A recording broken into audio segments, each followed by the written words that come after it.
Northwoods, Wisconsin, October 1879. The air, sharp with the coming frost, smelled of pine resin and damp earth. All around the fledgling settlement of Hemlock Creek, the rhythmic thud of axes echoed as men rushed to finish their cabins before the first snows. They built on cleared, open ground where the sun could reach, following the hard-won logic of the frontier. All except one. Eero Halonen was building in the deep shade, in a spot no one else would have chosen. He had laid his foundation not on a clean plot, but in the narrow, awkward space between two colossal white pines, ancient giants whose lowest branches began 50 feet off the ground. The gap was barely 10 feet wide. His cabin's long, windowless side walls would stand less than a foot from the furrowed bark of the Titans. Judd Mercer, the sawmill foreman, stood with his arms crossed, a plug of tobacco working in his jaw. He was a man whose authority came from competence, and he saw none here. "What in God's name are you doing, Halonen?" he called out, his voice carrying easily in the crisp air. "You're boxing yourself in. That's the damnedest place for a cabin I ever saw." Two loggers, Silas Croft and Ben Carter, paused their work to watch the spectacle. "He's afraid of the sun, Judd," Silas chuckled. "Thinks it'll melt him." Eero, a quiet man with pale eyes and hands permanently stained black from his former trade, did not look up. He was carefully fitting a saddle notch, his movements precise and economical. He laid the log, checked its fit, and only then did he turn to the foreman. "The sun does not keep a man warm in January," he said, his Finnish accent sanding the edges off the words. Mercer spat a stream of brown juice onto a pile of wood shavings. "No, a good fire does, and good logs. You put green wood that close to those trunks with no air to breathe, and they'll be wet punk by spring. You're building a rot trap, a mushroom farm. It's foolish." Eero picked up his adze. His response was so quiet, the men had to strain to hear it. "The wood will be dry," he said, and returned to his work. The conversation for him concluded. The mockery would last for the rest of the autumn. The men at the sawmill called it Halonen's coffin, or the pine squeeze. They thought the Finn was mad. What did this quiet Finnish tar burner, a man who understood the slow, smoldering heart of a fire, understand about convection, about the physics of wind and heat, that a seasoned sawmill foreman and a whole community of experienced frontiersmen had missed? Before we unravel the simple, profound secret hidden between those two great trees, take a moment to subscribe to our channel and ring the bell for notifications. We explore the lost wisdom of the past, the forgotten engineering that allowed people to survive and thrive in the harshest conditions. I promise you, by the end of this story, you won't just understand why Eero Halonen built his house there. You'll understand a fundamental principle of heat that could change how you think about your own home. And let us know in the comments, what's the most clever bit of old-world ingenuity you've ever come across? Eero Halonen was not a carpenter. He was not a logger or a farmer. In the old country, near the forests of Karelia, he had been a tervanpoltaja, a tar burner. His life had been spent not in building things up, but in the slow, controlled, thermal decomposition of wood. He worked with earthen kilns, great mounds of pine logs covered in soil and moss, designed to smolder for weeks without bursting into flame. His tools were not the axe and saw, but the shovel, the clay plug, and the subtle senses of a man who could read the wind by the wisp of smoke from a vent hole. His expertise was in managing airflow, in sealing a structure so perfectly that he could control the rate of combustion down to the finest degree.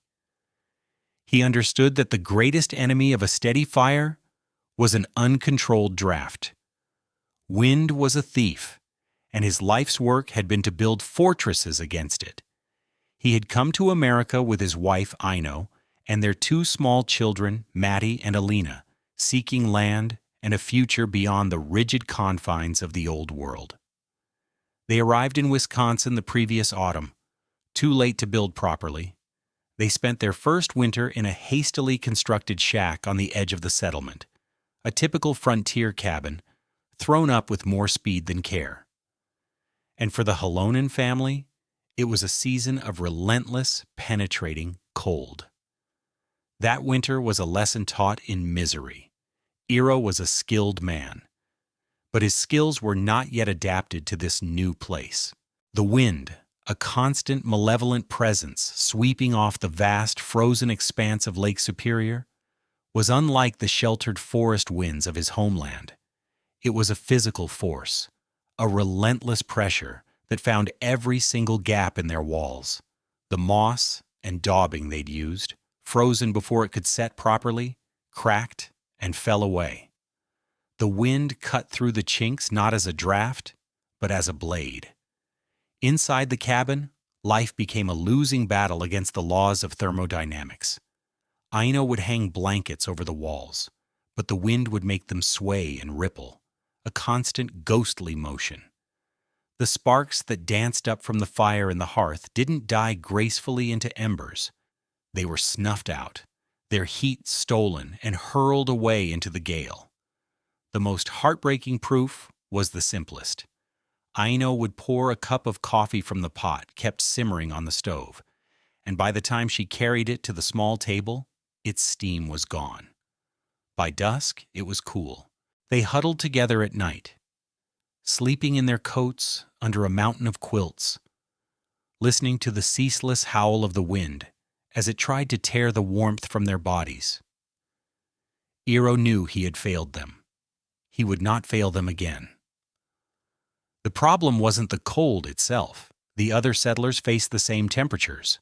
The problem was the universal, flawed design of their defense against it. The conventional wisdom in Hemlock Creek, as on much of the frontier, was that a warm cabin was the product of two things: thick logs and a big fire. Judd Mercer's own house was considered the settlement's best. It was built of massive hand-hewn white pine logs, a full 12 inches thick, carefully notched and chinked with a lime and sand mortar he'd paid a premium for. His stone fireplace was a masterpiece of draft and draw. And yet, his cabin bled heat. The failure was rooted in a misunderstanding of the enemy. The settlers fought conduction, the slow transfer of cold through the solid mass of the logs. They believed thicker walls were the answer. But the true enemy, the primary thief of heat, was convection. Specifically, forced convection, driven by the relentless wind. On a calm day, the air immediately surrounding a cabin wall would warm up by a few degrees from the heat leaking through the logs. This thin layer of warmer air would act as an invisible blanket, an extra layer of insulation that slowed further heat loss. But the Northwoods were rarely calm. The wind, screaming across the clear-cut landscape, scoured that insulating blanket of air away the instant it formed.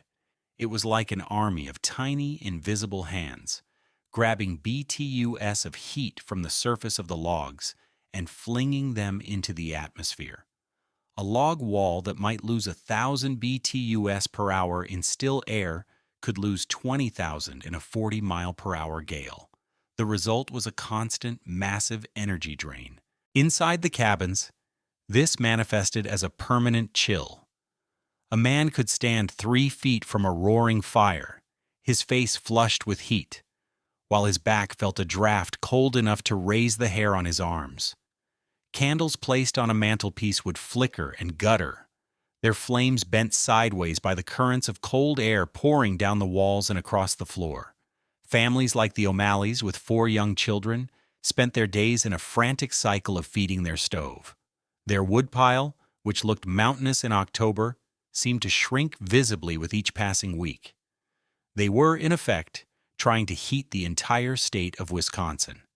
Every settler was locked in the same losing fight, burning prodigious amounts of fuel not to warm their homes, but to replace the warmth the wind was stealing every second of every day. Eero Halonen, the tar burner, understood this in his bones. He knew you didn't fight the wind. You made the wind irrelevant. The construction of his cabin was a spectacle of quiet defiance. After laying his foundation of fieldstone, he began raising the walls. The two longest walls, the ones that would face the prevailing westerly gales and the bitter northerlies, rose less than a foot from the massive sheltering trunks of the pines. He didn't see the trees as an obstruction. He saw them as the primary structural elements of his thermal design. They were his shield.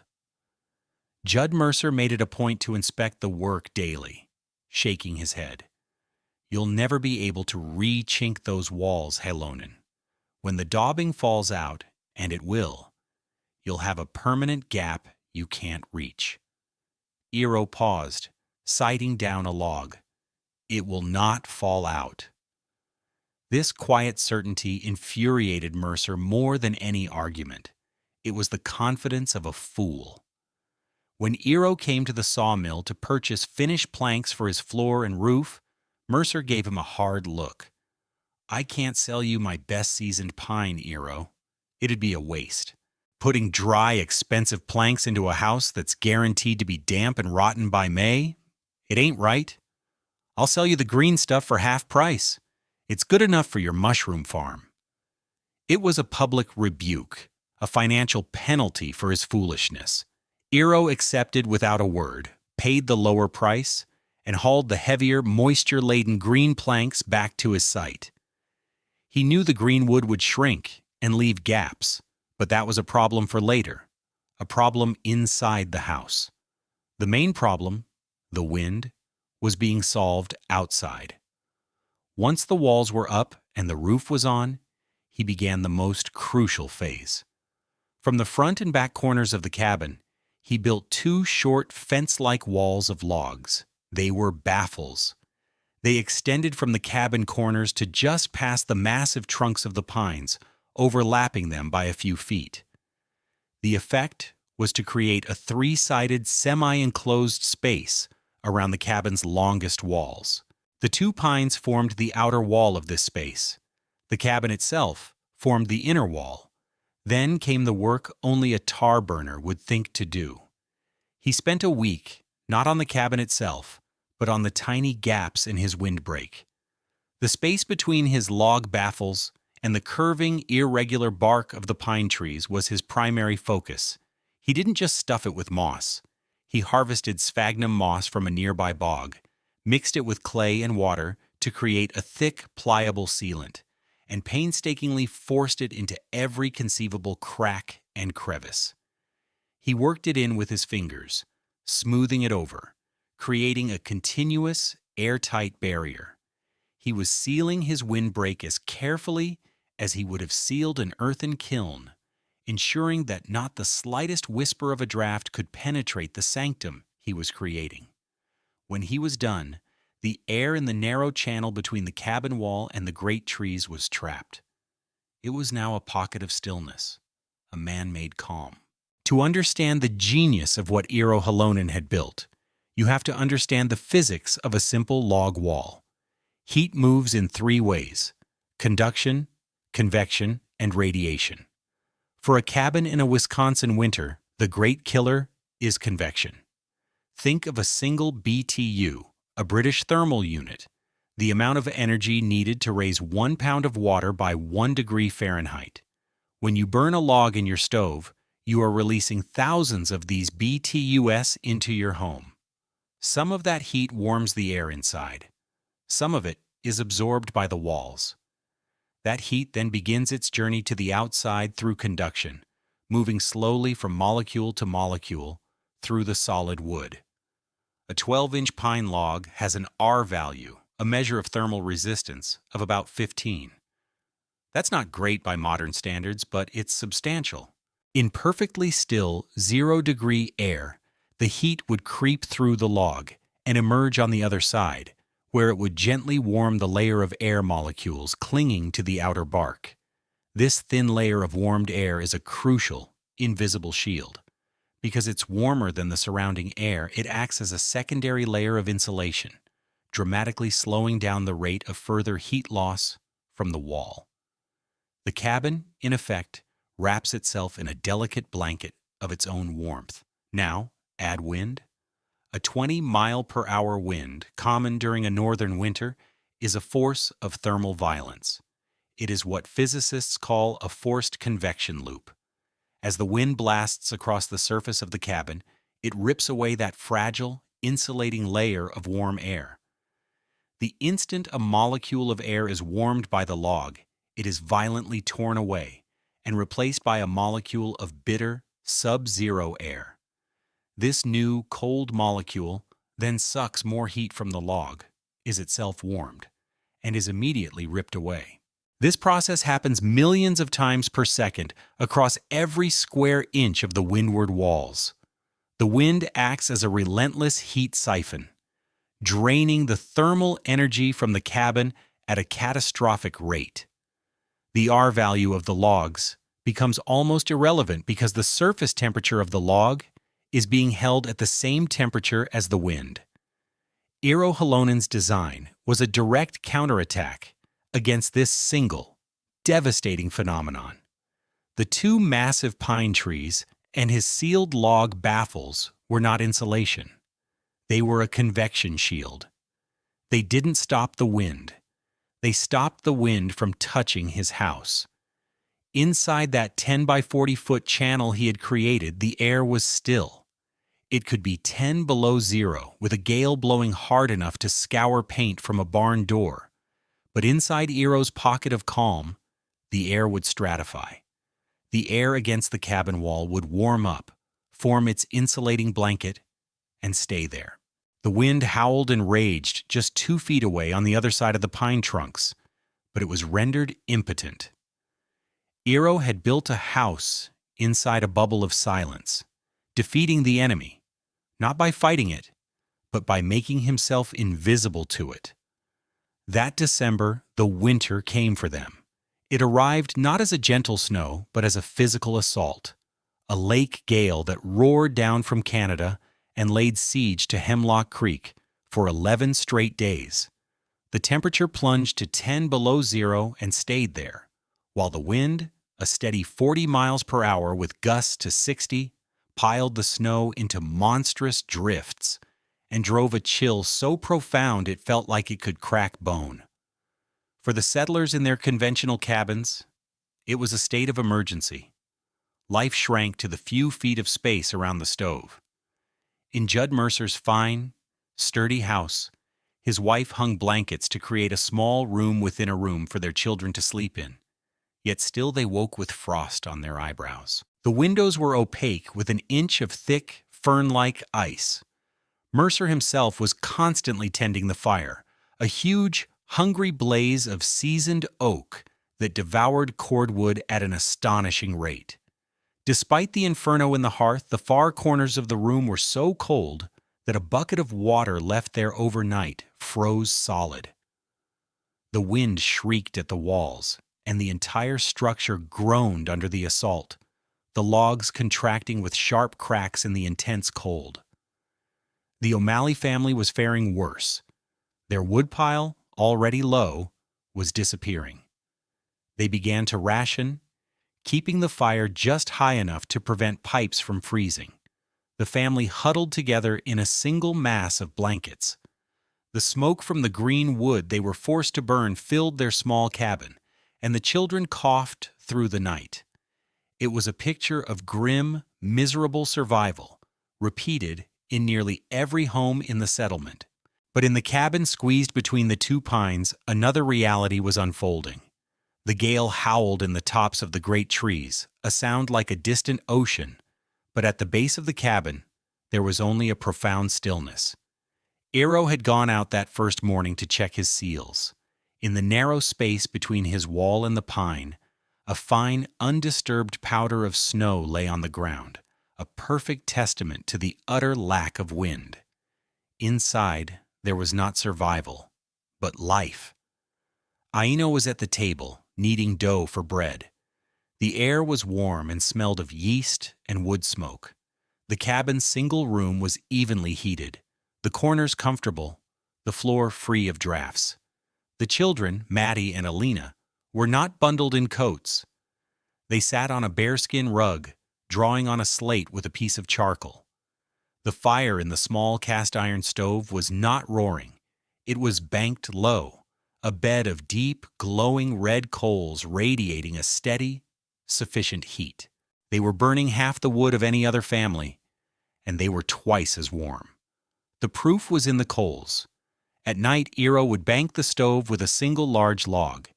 In Mercer's house, the fire would be dead ash by 3 a.m., the cold creeping in. In Halonen's cabin, Ina would rise at dawn to find the log consumed, but the heart of the fire remained, a deep, vibrant bed of red coals, ready to be rekindled with a handful of kindling. The fire lasted because its heat was not being stolen. The fire lasted where the wind could not pass. On the 9th day of the gale, a crisis pushed the settlement to its breaking point. The trail to the nearest town, the source of supplies, was blocked by a series of massive snowdrifts. Judd Mercer, as foreman, gathered a crew of 4 men, including Silas Croft, to try and clear a path for a supply sled. The work was brutal. The wind was a physical enemy, driving snow into their faces with the force of sand, stealing their breath and numbing their exposed skin in minutes. They worked for hours, making slow, agonizing progress. As the light began to fail, disaster struck. A loud crack echoed above the howl of the wind, and a massive snow-laden oak branch, weakened by the cold, fell across the trail, blocking their path back to the settlement. They were exhausted, dangerously cold, and trapped. Mercer knew they wouldn't survive a night in the open. The closest shelter was Eero Halonen's place, the Pine Squeeze, less than half a mile through the woods. He had no desire to ask the strange Finn for help, but survival left no room for pride. "To Halonen's!" he yelled over the wind. "It's our only chance." They stumbled through the deep snow, driven by desperation. As they approached the clearing, Mercer could see the cabin, a dark shape nestled between the 2 colossal trees. He wasn't aiming for the door. He was simply aiming for the lee of the building, for any respite from the merciless wind. He staggered into the narrow gap between the western pine and the cabin wall, expecting to find a turbulent vortex of swirling snow. Instead, he found silence. The transition was so abrupt it was disorienting. One moment he was in a shrieking tempest. The next, he was in a pocket of profound, almost unnatural calm. The air was utterly still. He could hear the blood pounding in his ears. The roar of the storm was a muffled sound, something happening elsewhere. Silas Croft stumbled in behind him, his face a mask of frozen shock. "My God, Judd. The wind, it's just gone." Mercer, breathing heavily, leaned against the log wall of the cabin to catch his breath. He put his bare, frozen hand flat against the wood for support. He expected to feel the biting, absolute cold of a log surface super-chilled by a 10 below zero wind. What he felt sent a jolt through his entire body. It was warmth. Not heat, but a steady, gentle, unmistakable warmth radiating out from the logs. The wood felt alive. In a world of frozen, hostile surfaces, this wall was temperate and calm. He pressed his cheek against it. It was true. The logs were not losing heat. They were holding it, wrapped in this impossible pocket of still air. In that single, tactile moment, the mockery of the past 3 months collapsed into a profound and humbling understanding. The Finn wasn't a fool. He was a genius. He stood there for a full minute, the simple, world-altering physics of the situation rearranging everything he thought he knew about building. Then he walked to the front of the cabin and knocked on the simple plank door. Eero opened it. The warmth that flowed out was not the dry, scorching heat of an overdriven stove, but a soft, enveloping warmth, thick with the smell of baking bread and pine. Mercer and his men stumbled inside, blinking in the lamplight. They saw the scene, the cozy, evenly lit room, Aino pulling a loaf from the small oven, the children playing on the floor, and the fire, the impossibly small, quiet fire, a bed of glowing coals in the stove. Mercer looked from the calm fire to the calm family, to the quiet man, standing by the door. He pulled off his frozen mittens, his mind struggling to find the words. He looked at the walls of the cabin, then gestured vaguely to the outside, to the still air he had just experienced. "You didn't build a cabin, Halonen," Judd Mercer said, his voice rough with awe. "You built a calm in the heart of the storm." Mercer's conversion was as total as his skepticism had been loud. He became Eero's most fervent advocate. The story of him sheltering in the dead air space, of the warmth he felt in the logs, became a legend at the sawmill. He didn't just tell the story, he explained the principle with the authority of a foreman. "We've been fighting the wrong war," he told his crews. "We've been trying to build thicker walls to hold the heat in, when we should have been building smarter walls to keep the wind out. Halonen isn't insulating with wood. He's insulating with air, still air." The first to adopt the idea were the logging crews. Their temporary camps were notoriously drafty and inefficient. Inspired by Eero's design, they began to change how they built their winter shanties. They couldn't find perfectly spaced giant pines, but they could apply the principle. They started siting their cabins in tight clusters, using shared walls. They built wind baffles from stacked cordwood on the windward sides, creating sheltered courtyards. They began packing the gaps between their buildings with snow and sawdust, creating thick, wind-proof barriers. The results were immediate and dramatic. The logging company, which tracked fuel consumption meticulously, reported a 40% reduction in firewood use in the camps that adopted what came to be known as Halonen siting. The men were warmer, healthier, and spent less time cutting wood for themselves and more time cutting timber for the mill. The economic proof was undeniable. By the following spring, when new families began arriving to clear their land, Judd Mercer would personally advise them. "Don't just look for flat ground," he'd say. "Look for a hill, a rock outcropping, a thick stand of hemlock. Use what the land gives you as your first wall. Build in the calm." The idea spread not through books or journals, but through lived experience, a piece of practical wisdom passed from one neighbor to another, forever changing how people built their homes against the fury of the northern winter. What Eero Halonen did in 1879, using only logs, moss, and an immigrant's deep understanding of fire, was a remarkable anticipation of modern building science. He had, in essence, created a primitive version of a ventilated rain screen or a double wall system. The core principle, creating a dead air space to protect the primary building envelope from the thermal pressures of wind, is a cornerstone of today's high-performance construction. Modern building scientists talk about wind washing, the phenomenon where strong winds can blow through fibrous insulation like fiberglass, stripping away its insulating value. Eero's design was the ultimate defense against wind washing.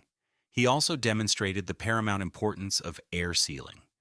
His painstaking work with the moss and clay was a 19th century equivalent of modern air barriers, the membranes and tapes used to make a building airtight. He understood intuitively that a structure's ability to resist convective heat loss is just as important, if not more so, than the R value of its insulation. His humble cabin, mocked as a foolish oddity, was in fact a masterclass in resilient, low-energy design, a century ahead of its time. The story of the cabin between the pines is more than a lesson in thermodynamics. It's a parable about the nature of strength.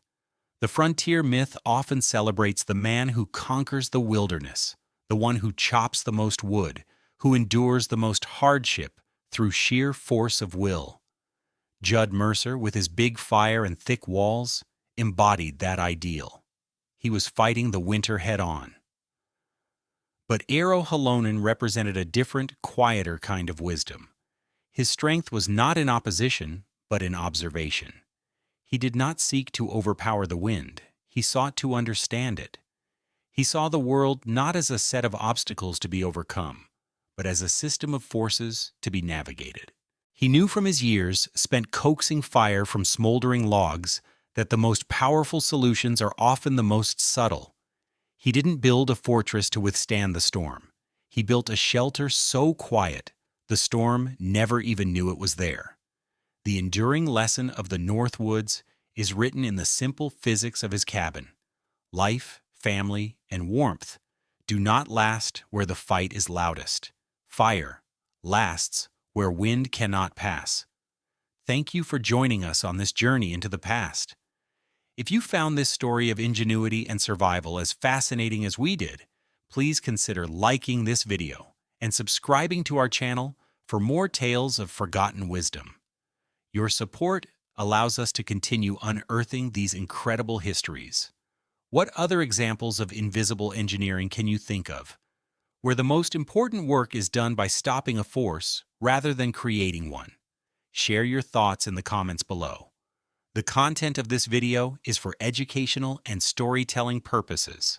The narrative presented is a fictionalized reconstruction inspired by historical building practices and principles.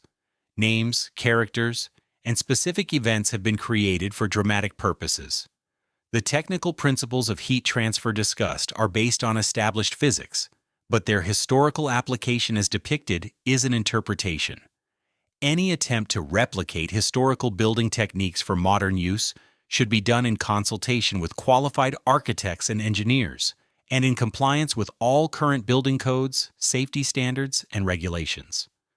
This video does not constitute professional, technical, or legal advice.